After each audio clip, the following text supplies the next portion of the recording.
Aloha, this is Dr. Steve, and this is Chapter 4, Visual Elements and Graphics of the Web Development Design Foundations of HTML5 textbook. We're going to take a look at a variety of visual elements and graphics, not everything, but this is a good start. We'll revisit this later on in subsequent chapters. In this chapter, we have several learning objectives, including creating and formatting lines and borders, applying the image element and graphics to web pages, optimizing images, configuring images, and using images as hyperlinks. In addition, we'll configure visual effects using CSS3. We'll look at RGBA and HSLA and opacity. We'll look at the figure and fig caption elements and meter and progress elements, and try to find some places where we can get free graphics and graphic editors. First thing we got to be able to do is create a horizontal ruler. Use that with the HR tag. HR will do a horizontal line across the page. It'll go the full width of the page. Of course, you can use attributes to make it shorter, you 80%, you can change the color, you can change the height, there's a variety of things. We'll explore those later in subsequent chapters. But that's the first thing you use to break apart different text. In addition, we can use borders to create borders around different things. A border usually consists of border width, border style, border color. Rather than having three different attributes, you can kind of use a shorthand to use all three. You can say border : 2 pixel solid red, and we'll get a 2 pixel border red color. The border can be around block elements, which can go all the way to the end of the page, the entire width, or they can be an inline display elements such as an anchor tag. An anchor tag will only go as far as the anchor goes, in this case it's as far as the text of the anchor goes. Syntax looks exactly the same. Border display looks different depending upon the browser, Firefox, Chrome, Mac, PC, that sort of thing. You can have inset, outset, double groove, ridge, solid, dash, dotted. You can have a border on just the bottom, on the left, or the right, or the top. It's pretty easy to code. Look at the example at the bottom. H2, border hyphen bottom, : 2 pixel solid red. We only have a bottom red border. We also have the padding property. Padding is like the bubble pack that's around something you buy from Amazon. You get the thing you want, the widget. You have the bubble pack around it, then you have the box. The box is the border. The padding is the bubble pack. So you can add padding. There's a little extra space between your content and the border. There's an example here for you to look at. And you can have the padding the same around every side, or you can make them all different. You can say padding bottom, padding left, padding right, padding top. And here's an example here. We have padding left, bottom, and top, all different. Can't see the right so much because it is one of those block elements. See if we get you another example. Yeah, here we go. You can also use two numeric values. If you have only two, then the first one deals with the top and bottom, and the second one deals with the left and right.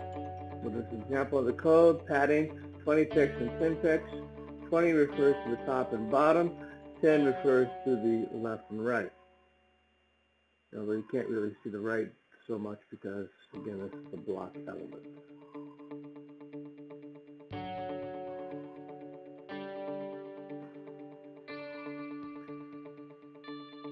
Here you can have all four if you want. Here you can always go in a clockwise direction, starting from the top, right, bottom, and left. So you see padding 30 pixels, 10 pixels, 5 pixels, 20 pixels. And here this example shows you a little bit better of what that would look like. At this point, you should be able to answer the question whether or not it's reasonable to try to code a web page that looks exactly the same. May not quite be the same, but you can always try, right? And then you should be able to understand style rules for color and border and other visual elements, and we're going to get more to that right now. Three basic types of graphic file types we're going to use: GIF, JPEG, and PNG. GIF is a oldest one, I think. It's graphic interchange format. This is used often for line art and logos. It only has like 256 colors. It's rather limited. You don't use this for pictures. One of the colors can be transparent, which is cool, so it'll let whatever is in the background show through. It can also be animated. You can do this in layers. You can go online and pick up a GIF animator pretty easily. This also uses lossless compression, which means that every copy you make is just as good as the original, which is quite nice. Then you have JPEG. This is often used for photographs because it has millions of colors. It, however, has a lossy compression algorithm, which means every copy you make loses a little bit of data and degrades. It's why you can see these real pixely pictures, real jagged pictures that can copy many times. PNG is a newer format. It's kind of a cross between the two. It does allow for some transparency. It is lossless. You cannot animate it though, I'm sorry. Good file type. I like PNG a lot. Here's how you would use an HTML element. You have the image tag, an image element. You have the image tag, img source, and the pathway to the file. You need an alt attribute, a height and width attribute. Height and width kind of reserves the space as browsers render. You always go top, down, left, right.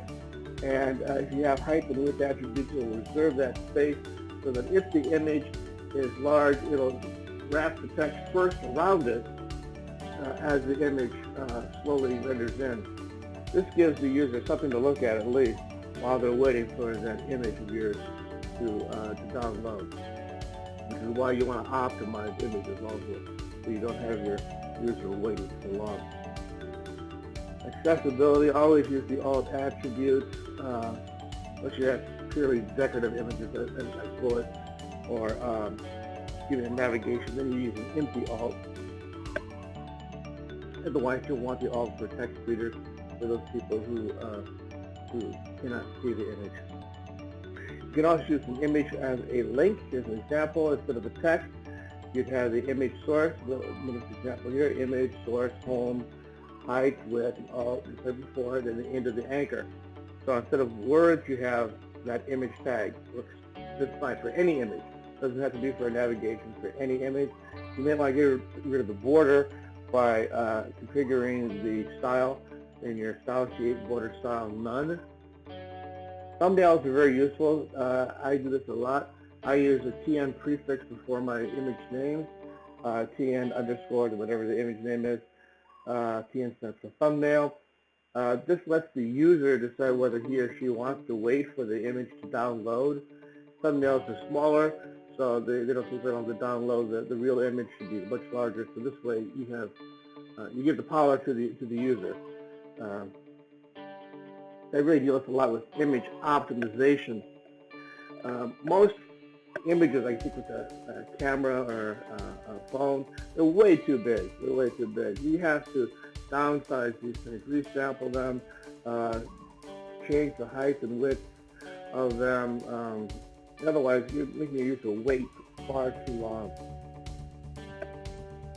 There are various tools you can use for this.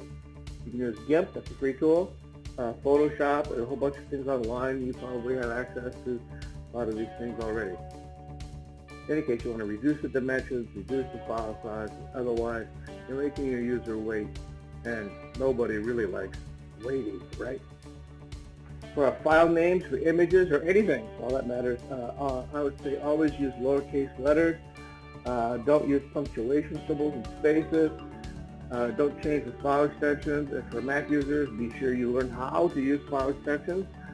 Everything should have one, .gif, JPEG, or PNG. Keep the file name short.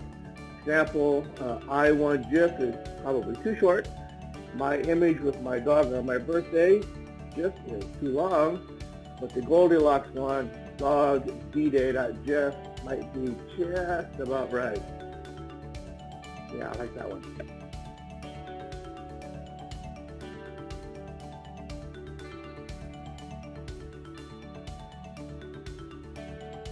Organizing your site. Always try your best to organize all the different files that your site get bigger and bigger and bigger. If it's all together, it's a real mess. If you organize things, it helps a lot. Images should go into a folder called something like images. When you do so, though, however, you have to be sure you code the path to the file in your source attributes. For example, down below, image source equals images/home.gif. This tells the browser to look into the folder called images and find the file called home.gif. HTML5 also allows for figure and fig caption elements, and I encourage you to use these as well. Fig caption, keep those words either right below or above. You can decide the attribute where you want it. It's a nice addition. There are also some nice other elements we'll play with later on as well. There's the meter and progress elements. I'm not real keen on these, but you can use them and you get some nice little graph-like bars. They're not responsive, so it's not that much fun.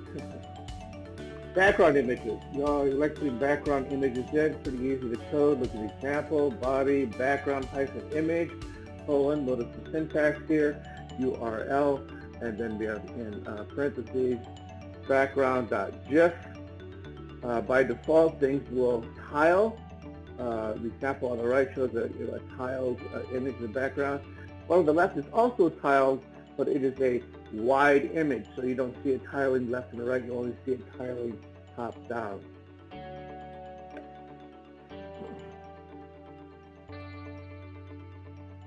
You can stop that tiling however you want. You can say repeat Y, which means you'll only repeat down the page, or repeat X, you'll repeat across the page, or don't repeat at all.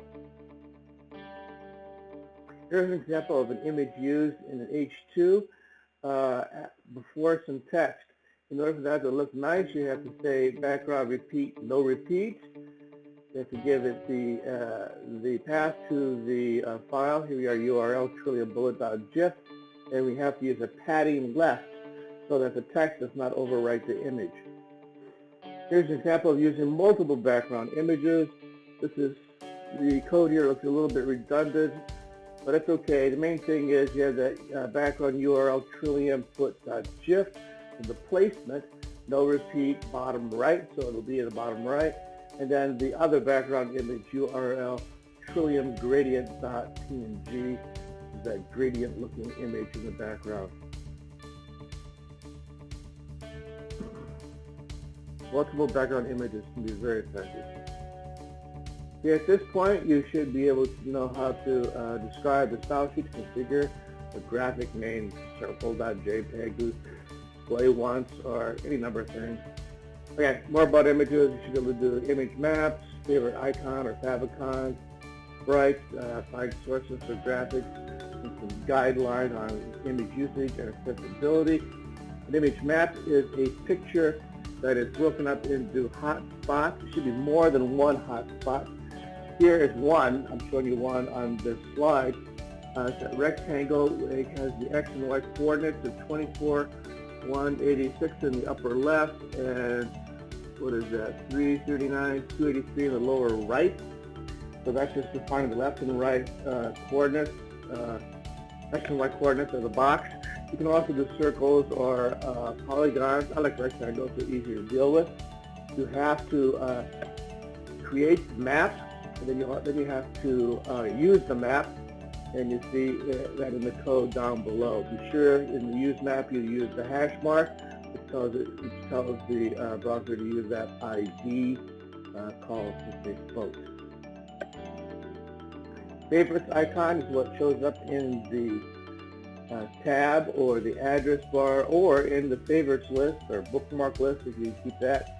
Very useful. You can take any kind of image and go to like favicon generator and reduce it down to 100 by 100 pixels. When you access it, you want to use this code coded in this slide. Link relationship icon, href, the path to the file. I encourage you to use it right in the root there. I'd always call it favicon.ico. Sprites are files that have like multiple versions of the same image that you can use for hovers. I personally like different images when I use the hover, so I don't use sprites. Sources for graphics, GIMP is a good source. Again, Photoshop, Fireworks, Picasa. You can purchase them on a CD. You can write them online. There are graphic web rings. You can scan your photograph. You can hire a designer. A lot of different ways. Just be sure you optimize. Reuse your images. Once you download an image, you can reuse it multiple times. This doesn't take any time. You always want to. You don't want your user to have to wait very long. You should be considering image download time. Consider the appropriate resolution. Specify the dimensions. Be aware of brightness and contrast between your images and your text. Sometimes the text gets lost in all the images. That can be a problem, especially for people like myself who are colorblind or have other kinds of visual impairments. If you make a high contrast in your text and background, it makes it a little bit easier to read.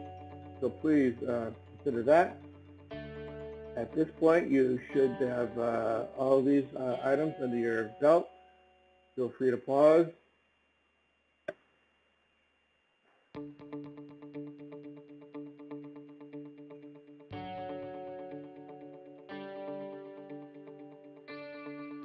Using border radius, I think it's great. I love border radius. It kind of smooths things out. The example here is an H1 with a border radius of 15.6.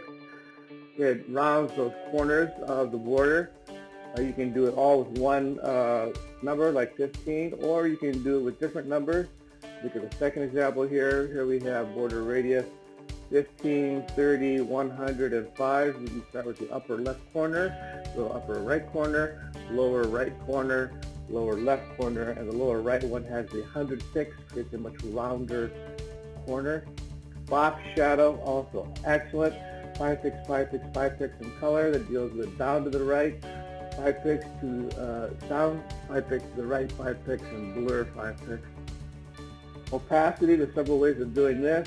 One is with the opacity attribute. You just say opacity 0 point whatever. 1 being completely opaque and 0 being completely transparent. So 6 is 60% opaque. You can kind of see through it. You can do the same thing with RGBA, red, green, blue, alpha. Alpha channel is the opacity channel. Look at the example here, RGBA 255, 255, 255, 0.7. 70% opaque or 30% transparent. Take your pick. Please note this will make everything at H1 70%, including text and background color. HSLA deals with hue, saturation, light, and then alpha. I don't use this so much. A lot of graphic designers do. If you're heavily into graphic design, maybe this works better for you. I am obviously not a graphic designer. Gradients, I think, are also really nice. This is basically starting at one color and going to another. You can do linear gradients, top, down, left, right, or you can do radial gradients that's center out. I like the linear. Here is an example of the code. We're going linear gradient F, F, F, F, F to 8, F, A, 5, C, E, whatever color that is. And going from top to down, unless you specify the default is top down. Okay, we've covered a lot of stuff here. I hope you've had a good time. Please feel free to review. We're going to go over the student data files in just a minute. Aloha.